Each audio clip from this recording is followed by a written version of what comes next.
வணக்கம். செய்திகள். திருப்பூர் மாவட்டத்தில் சுதந்திர தின விழாவை முன்னிட்டு 78வது திருப்பூர் மாவட்ட ஆட்சியாளர் கிறிஸ்துராஜ் அரசு மரியாதையுடன் அணிவகுப்பு மரியாதை ஏற்றுக்கொண்டனர், கொடியேற்றினார்.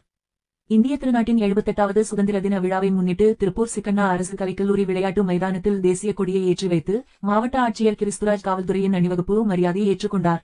இந்திய திருநாட்டின் 78வது சுதந்திர தின விழா நாடெங்கும் கோலாகலமாக கொண்டாடப்பட்டு வருகிறது. திருப்பூர் சிக்கண்ணா அரசு கலைக்கல்லூரி விளையாட்டு மைதானத்தில் மாவட்ட ஆட்சியர் கிறிஸ்துராஜ் தேசிய கொடியை ஏற்றி வைத்து மரியாதை செய்தார். உலகெங்கும் சமாதானம் நிலவும் வகையில் வெண்புறாக்களை மாவட்ட ஆட்சியர் கிறிஸ்துராஜ் மற்றும் மாவட்ட காவல் கண்காணிப்பாளர் அபிஷேக் குப்தா ஆகியோர் பறக்க விட்டனர்.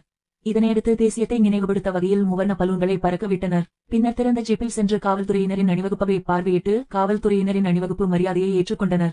இதனையடுத்து காவல்துறையினர் சார்பில் சிறப்பாக செயல்பட்ட காவல்துறை அதிகாரிகள் மற்றும் காவலர்கள் உள்ளிட்ட பேருக்கு பாராட்டு சான்றிதழ்களையும், மேலும் சிறப்பாக செயல்பட்ட பல்வேறு துறைகளை சார்ந்த அலுவலர்களுக்கு சிறந்த பணியாளருக்கான பாராட்டு சான்றிதழ்களையும் மாவட்ட கலெக்டர் வழங்கினார். மேலும் விழாவில் பல்வேறு துறைகள் சார்பில் 84 பயனாளிகளுக்கு 3,05,00,000 மதிப்பிலான நலத்திட்ட உதவிகளை வழங்கினார். பின்னர் தேசப்பற்றை விளக்க வகையில் பல்வேறு பள்ளிகளைச் சேர்ந்த பள்ளி மாணவ மாணவிகளின் கலை நிகழ்ச்சிகள் நடைபெற்றது. நன்றி, வணக்கம்.